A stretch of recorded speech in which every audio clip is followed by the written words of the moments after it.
আসসালামু আলাইকুম। আশা করি সবাই ভালো সুস্থ আছে। আলহামদুলিল্লাহ আমরা ভালো আছি। Hello guys, welcome back to our channel. আবারও এসে গেছি নতুন একটা ভিডিও নিয়ে। প্রতিদিন আমি কোনো না কোনো রান্নার রেসিপি নিয়ে তোমাদের সামনে চলে আসি বন্ধুরা। তাহলে আমার এই ছোট্ট চ্যানেলে তোমাদের সবাইকে ওয়েলকাম জানাচ্ছি। আসমা কিচেনে সবাইকে তোমাদের ওয়েলকাম জানিয়ে আজকে রান্নাটা আমি শুরু করে দিই। প্রতিদিন আমরা হাউসওয়াইফ, প্রতিদিনই সংসারের সমস্ত কাজ, রান্না বান্না সব কিছুই করতে হয়। আর আমার যেহেতু এটা রান্নার চ্যানেল, সেজন্য কোনো না কোনো রান্না নিয়ে আমি তোমাদের সামনে চলে আসি। আজকেও চলে এলাম কুমড়ো বড়ি দিয়ে আলু বেগুনের ঝোল, আর কিছু মাছও দেব। সেদিন যে অনেকগুলো মাছ কিনে এনেছিলাম, তার থেকে কিছু মাছ আছে, ভেটকি মাছের মাথা আর 2-1 পিস টাকা, সেগুলো দিয়ে আমি একটা সুন্দর ঝোল বানাবো। সেটাই আমি তোমাদের সামনে এখন শেয়ার করব। কথা বলতে বলতে আমি মাছগুলো কিন্তু ভেজে নিয়েছি, তারপরে কুমড়ো বড়িগুলোও ভাজা করে নিয়েছি। এখন কড়াই বসিয়ে দিলাম, কড়াইতে দিয়ে দিলাম ফোড়নে পেঁয়াজ কুচি।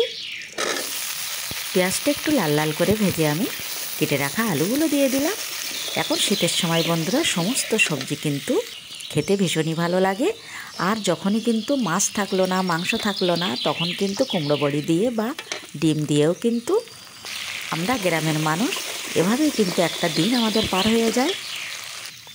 কোনো দিন আবার ডাল ভিজিয়ে সেই ডালগুলো শিলপাটায় বেটে কিন্তু যে কোনো সবজির মধ্যে বা আলুর ঝোলের মধ্যে দিলেও একটা দিন কিন্তু আমাদের পার হয়ে যায়। আর এখন সবারই কিন্তু প্রায় বেশিরভাগ একবারই রান্না করে। আর রাতের বেলা কেউ বা রুটি খায়, আবার কেউ বা একটু সবজিটা গরম করে নিয়ে ভাতটা খেয়ে নেয়।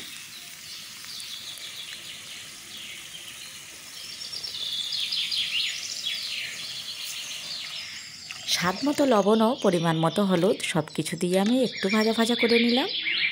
তারপরে আমি লাল লাল লঙ্কা দিলাম, দিয়ে আমি এখন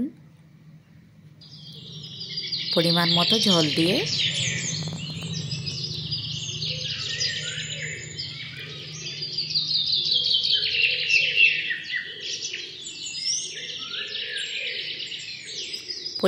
ঝোল দিয়ে দিলাম, কিন্তু ঝোলটা ফোটার অপেক্ষায়।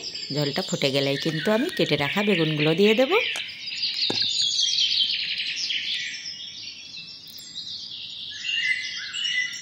বেগুনের ঝোল, কপির ঝোল যেটাই বানাও বন্ধুরা, কুমড়ো বড়ি দিলে কিন্তু খুবই মজা হয়। আর সাথে তো মাছ থাকলে আর কোনো কথা হয় না।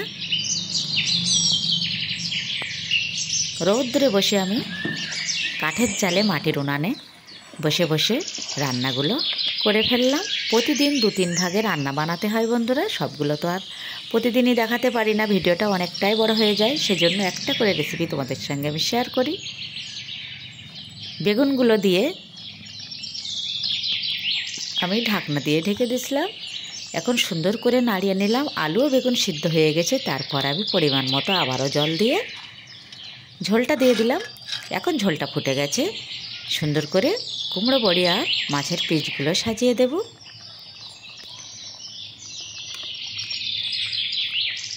কিছুক্ষণ আমি একটু ঢাকনা দিয়ে ঢেকে দেব।